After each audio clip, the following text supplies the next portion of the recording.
Hi guys, today I'm going to do a deep dive on eyes and perhaps we can brainstorm a better poser eye together. Um, this is about as good looking as I can make an eye in Superfly.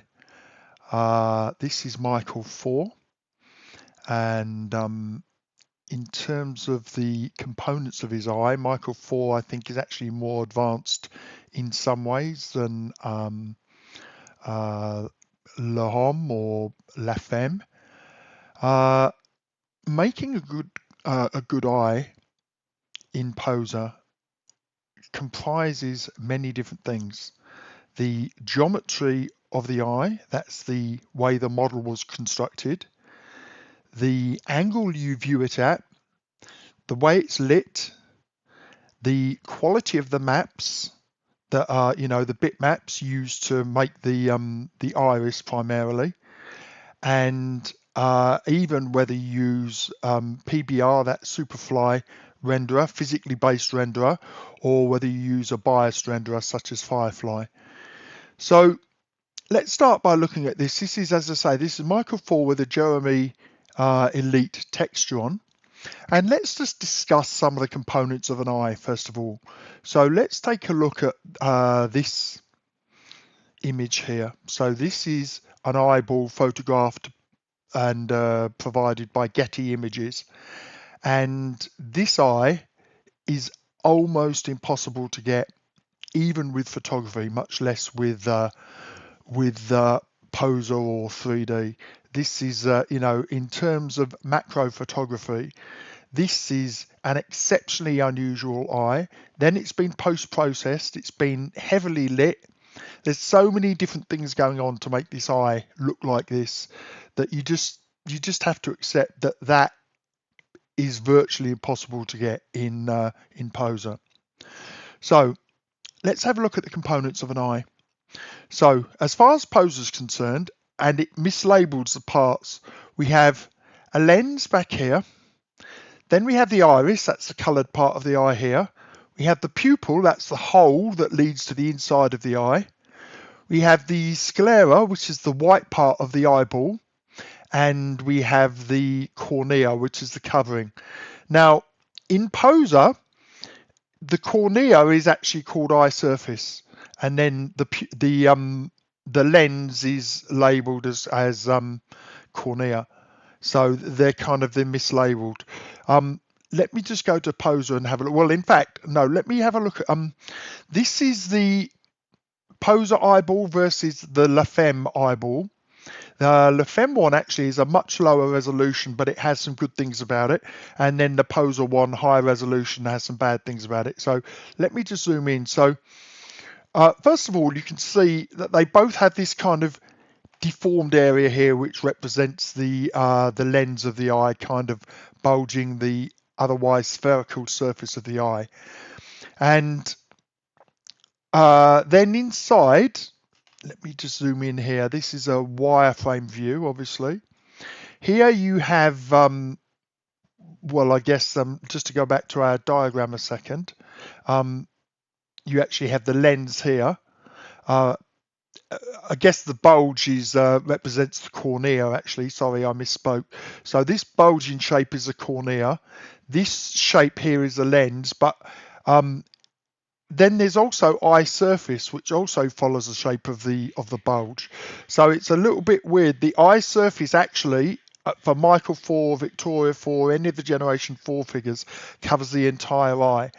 And look at the difference in the way that La Femme is constructed. So you see here, you've actually got a hole here for the iris, which is missing here. In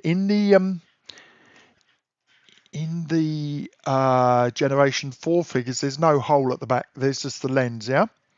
But in the La Femme figures, you've got this hole here. And what that, and also, more importantly, if you look at the iris, that's the coloured part of the eye, which is here. I don't know if you can see that, but it's almost flat in the Generation 4 figures. But in the La Femme 2 and La Homme figures, that iris area is actually what do you say? It's a depression inwards, and what that means is that as you come here, and also there's an actual area inside that can be coloured as well. Well, it would be coloured black, I guess. So as you move around the eye like this, you can actually see into that iris, and it gives you a slightly more realistic iris. The only problem is that the Femme texture model is really crappy. So there's another problem with eyes, is that, how can I describe it?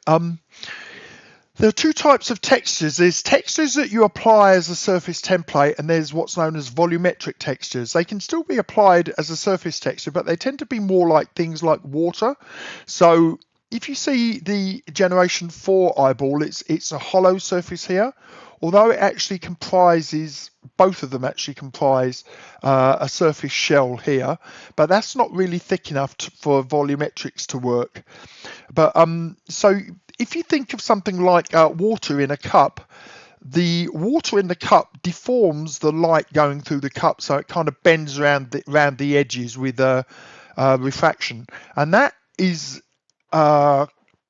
in Poser would be created by using so-called volumetric water or volumetric liquid.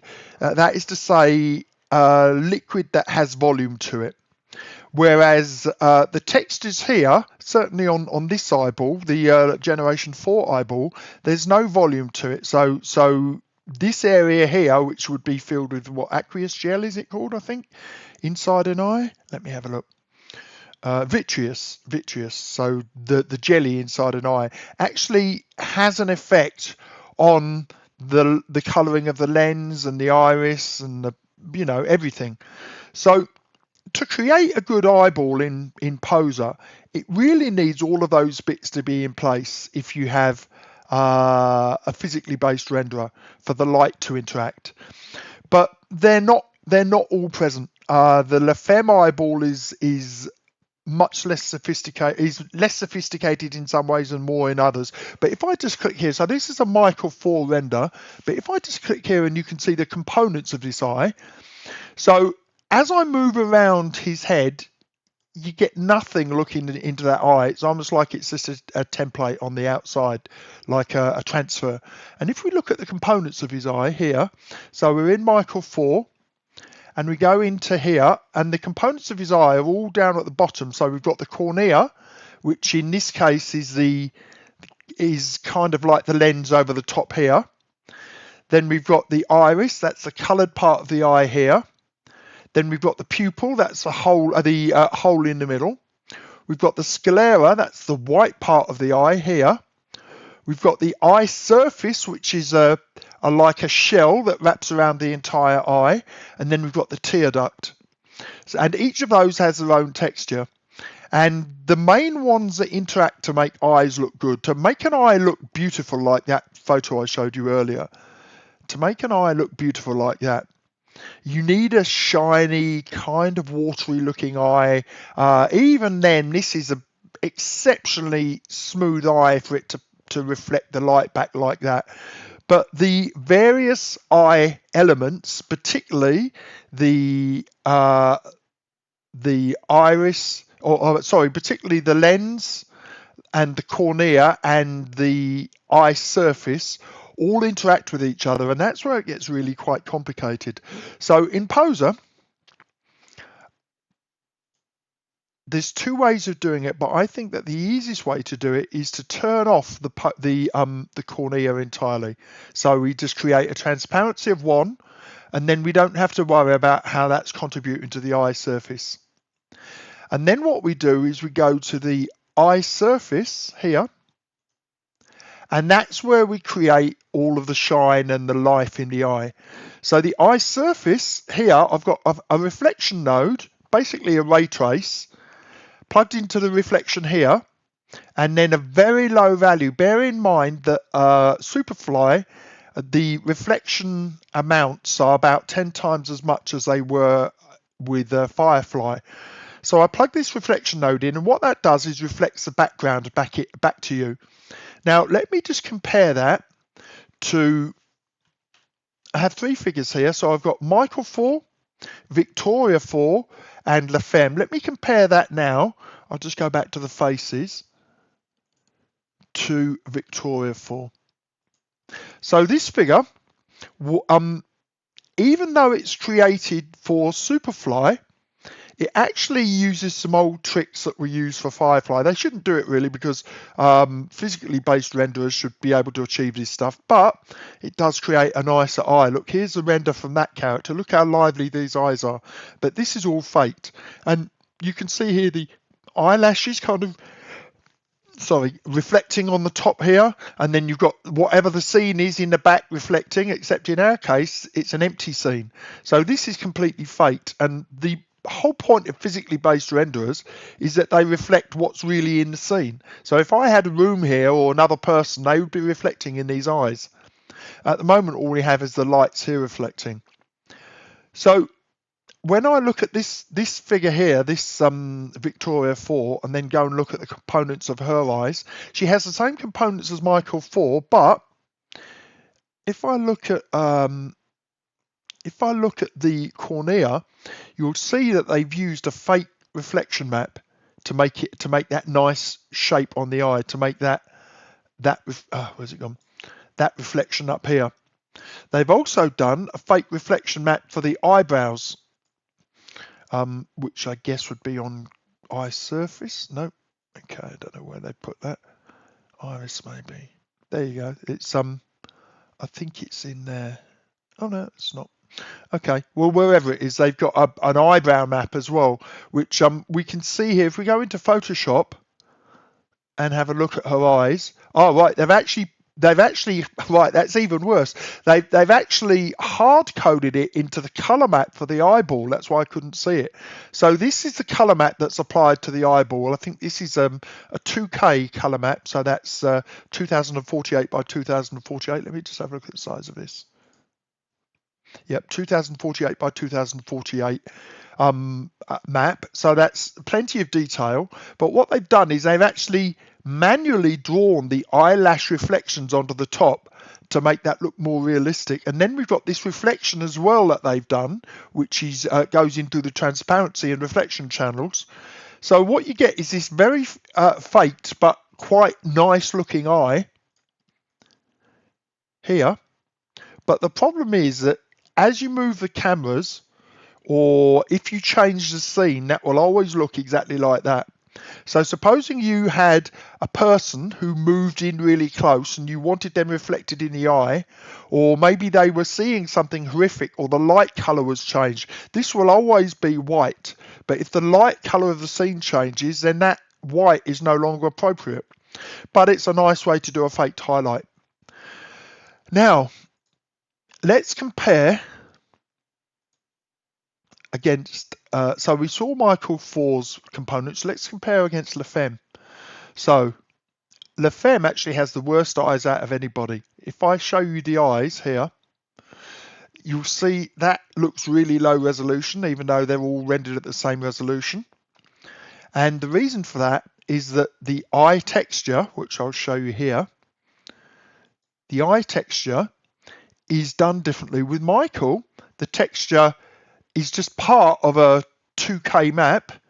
So this is 2048 by 2048. So you might think, well, on Femme, this is on a 1000 by 1000 map, 1024, so 1K. You might think that this eye texture was high resolution because it's not shared with these other components. But in actual fact, this is the size of that texture. So it's actually half the size of this 2K texture. So that's why Femme eyeballs are, the texture's not so good.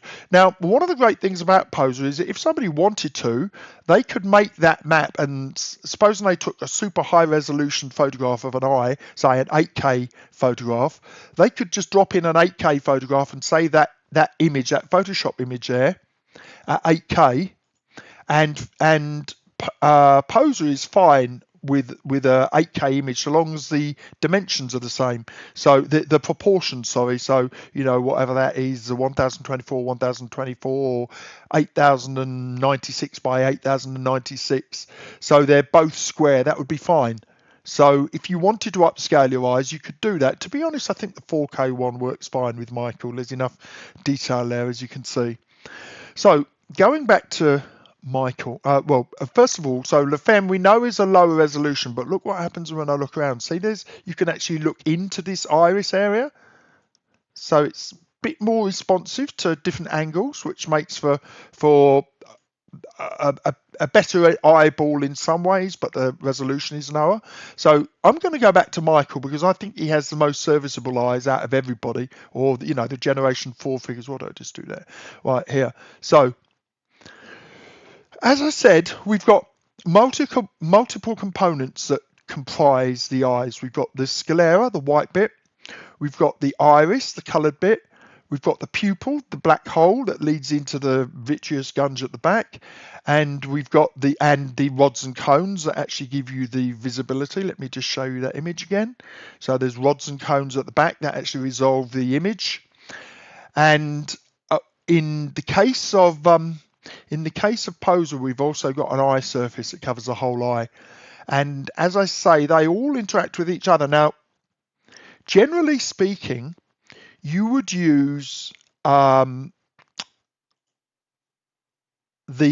specular to define the shape of an object. So think of a specular as light bouncing off. So on a circle, for example, on a sphere, see here it's brighter at the top and darker at the bottom, which indicates the light source up here. And on more complicated shapes, like say a stone floor or something like that, then you can define the shape of that. That's one of the things that gives the cue of the actual shape, is the specular. But in this particular case of the eyeball, the specular highlights, it's really important to know this, the more specularity you have, the more washed out the colours become. And that's one of the problems with Poser, because you've got a transparent surface on top of a transparent surface. So you've got the eye surface, and then you have the cornea underneath, and these two levels interact with each other. So the first thing that you should do, in my opinion, is to turn off everything on the cornea here. Just turn transparency to maximum, make sure that there's no specularity, and then that will essentially be dead. Because the eye is a multi-part single object, you can't just do, like, if I wanted to make his eyes invisible, I could just go up to here, choose the body part that I wanted, and well, let's just say his head, and then I could just click here, visible or not visible, to make it hide. But the eyes are just a single object made of multiple parts, as I showed you in 3D Studio Max here. This whole object is the object called eye, if that makes any sense. So you can't turn the parts off. So instead, you have to use transparency to hide them. One little thing that you do need to be careful of when you're using transparency is that very often you'll do something transparent and the specularity will actually be left on. But in this case, we're going to achieve everything we want with our reflectivity. And again, the more reflective a surface is, so reflectivity on eye surface, the more reflective something is, the more washed out the surface is. I'll give you an example. So here's the render with the settings I've got at the moment. Now, if I turn that reflectivity up on the eye surface, let's just turn that up to 1, so 10 times what I really want it to be, and then render that.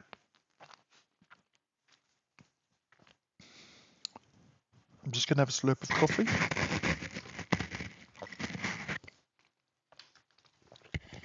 See how it gives that milky kind of look to the eyes, almost like a blind person's eyes.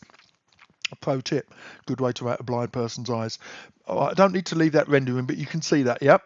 So we need to be very judicious with our reflectivity. And now here's the benefit and disadvantage to reflectivity. Reflectivity is great with a PBR, physically based renderer, because it reflects what's in the rest of the scene without having to fake it. So you can use it, supposing this was a chrome sphere and I had a room here, this would reflect the room around it. So that's really good. You can use that for special effects. I'm just going to undo that. So undo change node. So that's back to where it was. But the problem is that because reflectivity has this effect where it washes out the color of the underneath thing, it's something that has to be used judiciously. Now, there's another problem with reflectivity as well. If we go back to the cornea and look at the diffuse, sorry, not the diffuse, the specular, you might recall that specularity on a ball will give us light where it's light. So here, look, we can see light at the top of this sphere, dark where there's no light. So it helps to sculpt the eye. But there's another value here in specular, which is really useful, which is highlight size, and that's how big the area of specular reflection is. So you might think of it being like the difference between using a pen light torch or a searchlight to create this kind of specular effect. But with reflectivity, you get no such control. With reflectivity, you just get these three controls, which is the quality, which is how realistic it is, the softness, which is how soft any highlights are, but not how large they are, and ray bias, which is I believe how sharp the no, what's ray bias? I can't remember actually. I'll come back to that. It will come to me. And then we've also got the value of the reflection, which is how reflective it is. So I think that. Oh well, actually, we'll just talk about a couple of other things. I was going to leave it there, but I think there are some other things that I just need to just mention. So these eyes here, which we see here, very, very sensitive to the amount of light in a scene. So a light that looks, an eyeball that looks great in this default lighting will look totally awful in say a different kind of light. So let me just show you a different kind of light here from the Poser default. So I'm just using Poser 8 lights, and I'm going to use Studio Rembrandt light. So I'm just going to double click to add that. Oh no, I'm not, because that's not going to replace.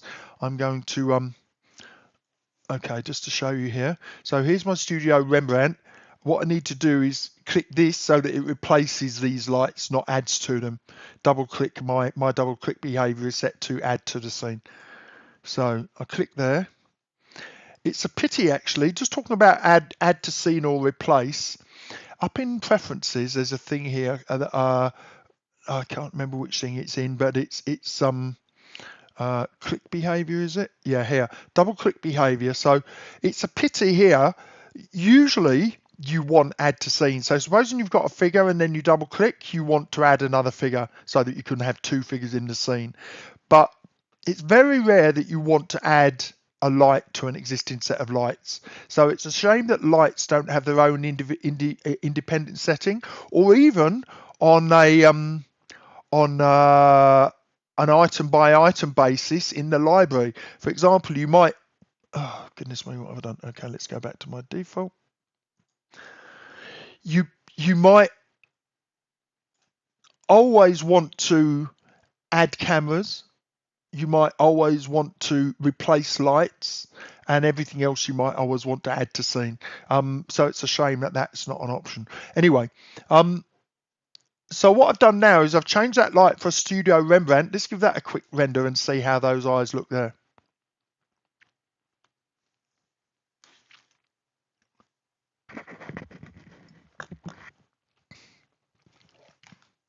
Okay, they're actually not too bad. That's better than I expected. Let me load the default lights, because it may be that I was already working with the Rembrandts, and that's why it looked the same. Okay, let me add the default light.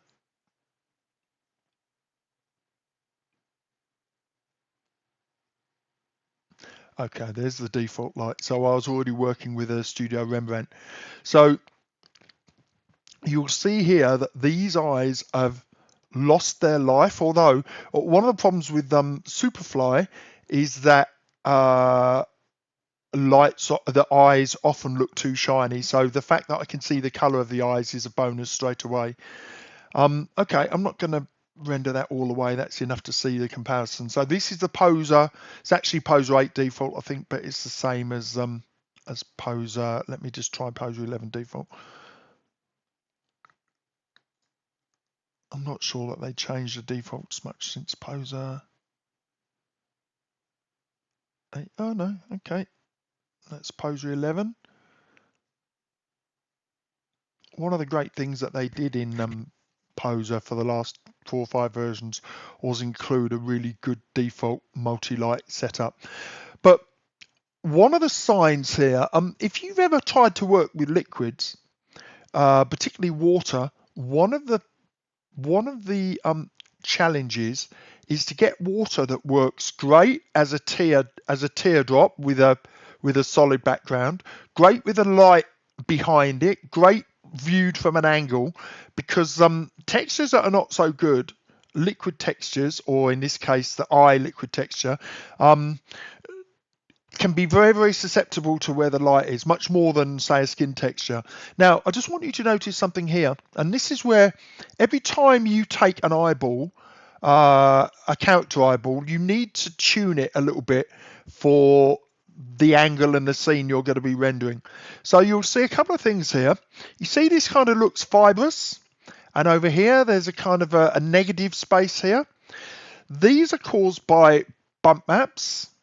And if I look here, you'll see, let me see what's that, the sclera, which is the white part. You'll see here that we have a bump map. Now I decreased that by a factor of 100 because it was way too strong for this figure. But even so, you'll see that doesn't really look realistic. I might even drop that, another 75%. And here you have this kind of negative bump map for the iris. So what I might actually do there, although it is realistic that the iris goes inwards, as we saw with Femme's iris, it actually goes in a kind of a very shallow cone shape. So this just kind of step into another level is not very realistic. So what I could perhaps do is use a negative bump map to reverse that. Obviously the bump map is designed to go negatively into the eye anyway, I suspect. Let's have a look. So iris, here's the bump map. So if I reverse that, maybe I could get rid of that with stepping. It doesn't bother me too much, but it's just one of the things you need to consider. Also, it's a good idea to have a library of eye colors just from your favorite figures. So what you can do, if I take this character here and go to my material room, I'll just go to my temp folder here. So here's the material room. If I add Michael to my materials here, and I'll just call that blue eye, for example. Yep, blue eye. Now here I can choose a single material or material collection. Now if I do material collection, that will save the entire figure, Michael. But what I can do is just choose here single material, turn off selected nodes. I don't need that for now, although that's useful. We'll talk about that sometime. And then I can go down and I can choose iris. And now all that changes when I save that is the iris for that blue eye. And now when I add that iris to another character, supposing I've tuned another eye that I really like, or even Victoria 4, I really love what I've done with her eye. Maybe the bumping's a bit more subtle, or it's just I've managed to get the reflectivity looking really great, but I want this blue color. She doesn't come with that blue color now. I can double click and it will replace just that color component and not the whole eye or the whole figure. So that's a really useful benefit to being able to save single materials rather than the entire figure. Also, it is worth remembering in actual fact, if you were going to save, I think you can save multiple materials as well, multiple parts of the material. Like, let me just go and check. Sorry. So I do here, save, calls this multiple, and this time I do material collection, and here I can save. I do select none, but then I'll scroll down. So I would do sclera and iris. Why would I save the sclera as well? Well, that's really useful to know. When we look at Jeremy here, oh, actually, I don't have the, yeah, you'll see here, this is the sclera, and you'll see that there's a blue bit here to match the blue of his iris here. So what it does is it gives you a nice blend from the sclera to the iris. So what you want to do is when you're saving your color changes, make sure that you save the sclera as well. Now, let's go back to our eye. There's a couple of other things that make eyes look really more realistic. So this area here is called the, what is that called? That's not called the sclera, that's the lacrimal, that's called. That's the tear duct basically. And then across the bottom here, you see that little tiny wet bit? That's the tear duct, the tear in Poser it's called. It's basically water come out the tear duct. And if you want to create very emotional looking eyes, what you do is you increase the reflectivity of this bit. Usually the lacrimals are too shiny, but what you can do is you can take the tear here, and you can make that more shiny. So I'm going to turn up here. It uses glossy to do it, but different figures will use different ways to create that shininess. So usually it will be one of, let me see, where are they? I always get lost on these. Is it specular? Yeah, it will be one of these specular effects plugged in to create reflection. But they'll always have a value here, which will be K's or something like it, which controls the shininess. So for example, if I turn that now to 1, and now we go back to our Michael figure. So this is what he looked like before. Just pay attention to this tear duct here. So now let's render him again, but render over the top so as you can see the change coming in. Hopefully it's going to do that.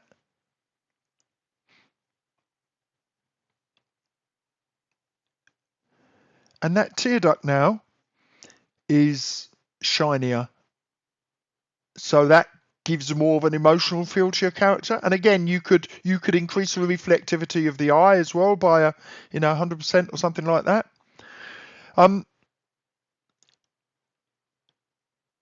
Is there anything else I need to tell you? Oh yes, so I was talking about eyes that look good when you move, change the angle. That's a sign of a good texture. You know, as I said before, if you create a liquid, but it doesn't be like a water, but it only looks like water with very specific lighting conditions, then you haven't created a good PBR texture. You've created a simulation that works only in one particular situation.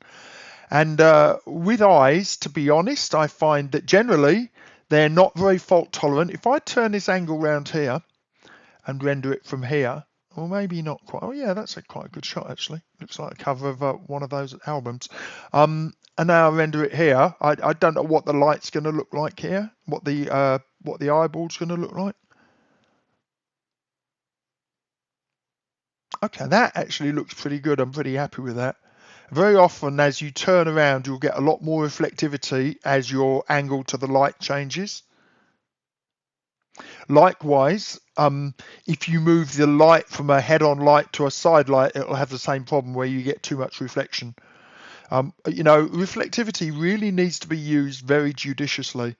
So I think I'm going to, actually, no, I have got one more thing to show you. Okay, so that's enough to see that one. Stop that. Stop that. Stop that. Stop that. Go back to where we were. Control Z. I love that they Control Z'd for the camera position as well as actual changes to the to the models and stuff. Right.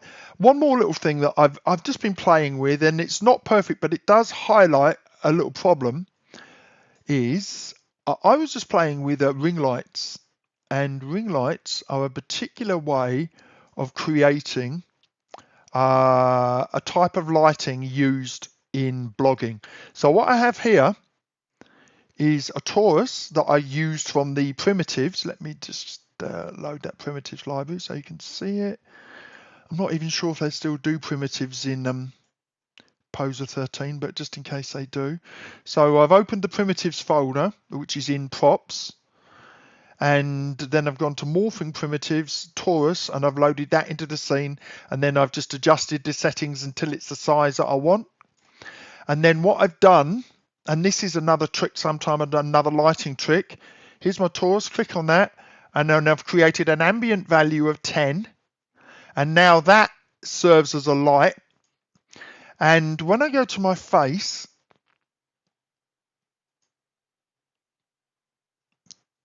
face camera here,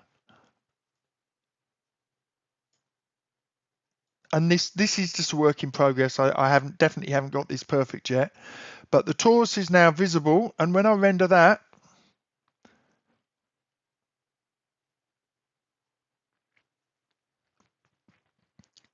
we get a nice ring light effect on the eyeball here. You know, like in a lot of blogs, you see this ring light, but there is something interesting. Even when I position the torus perfectly in the center, it always deforms on one eye or the other, but never both. You know, the idea is that you get a perfect ring around this eyeball or a perfect ring reflection here. But no matter how much I position it or resize it, I can never get it to be perfect on both eyes, which suggests to me that the eye positioning in the head is a bit hokey. They're both looking straight forwards. What I'd probably have to do is turn one of them slightly, but then they wouldn't both be looking at the camera. It's not a big deal, but it's something that I've been thinking about. There is one other thing. I'm going to turn that off, by the way. You see it's added light to the scene as well. So what I might do is delete all the other lights or just have a fill light. But one more thing I'm going to show you here. You'll see here that the eyeballs, you know, that the eyes are quite nice, but compare that to our photograph from before, which, as I say, is not even realistic. The contrast has been boosted. The light's crazy. They've got a bright light here. They've got some daylight. Then they boosted the contrast. I don't even know what else they've done to make that look like that. But, you know, the average eye doesn't have this kind of depth. But see, it's got a lot of life to it as well. So one thing that you can do, and again, I'm only just playing with this, so forgive me if it's not perfect. Let's just do a default render again, just so as you can compare the default.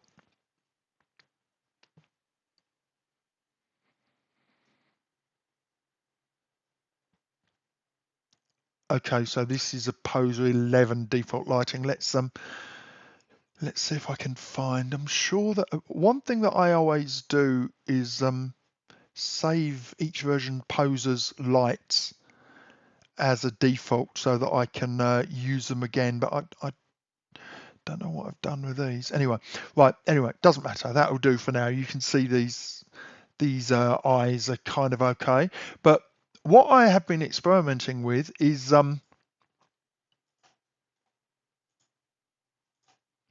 taking the iris and adding a translucency value. And what translucency does is gives a kind of a depth to the eye. Think of a let me think. Think of an ear when the light is shone brightly through it, and it's kind of you feel like you can see into the thing a little bit.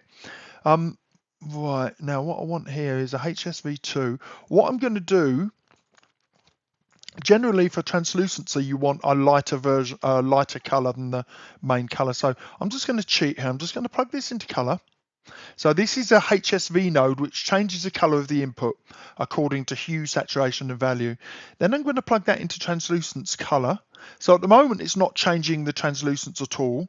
And then what I'm going to do is I'm going to increase the value, which is just the lightness. Let's say 30. No, way too. Oh. Yeah, that might work actually. Then I'm going to do translucence value of 1. So I could actually do that to 1 and increase the value here instead, but let's just see how that looks. And you might have to play around with this. As I say, it's early days for me playing with that idea.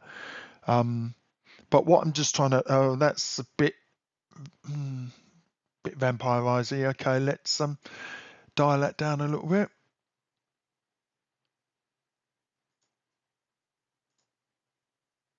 Let's dial that down to 10. Okay, you can see some detail there as well. I could also do that using levels instead,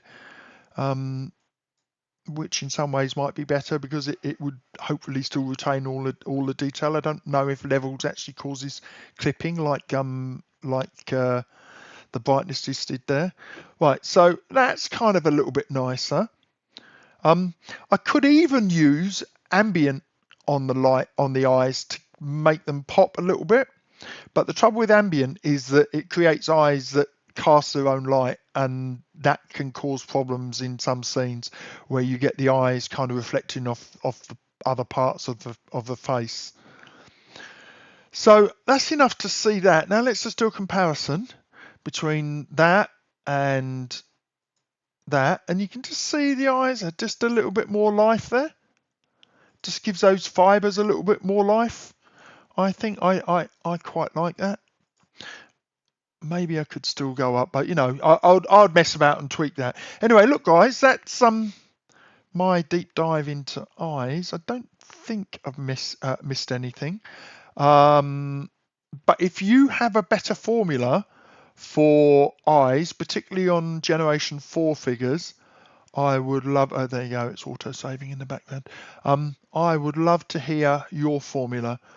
So please post it in the comments. I love to hear from you guys anyway.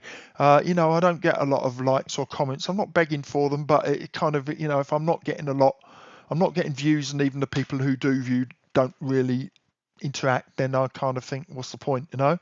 So anyway, there you go, guys, and you take care.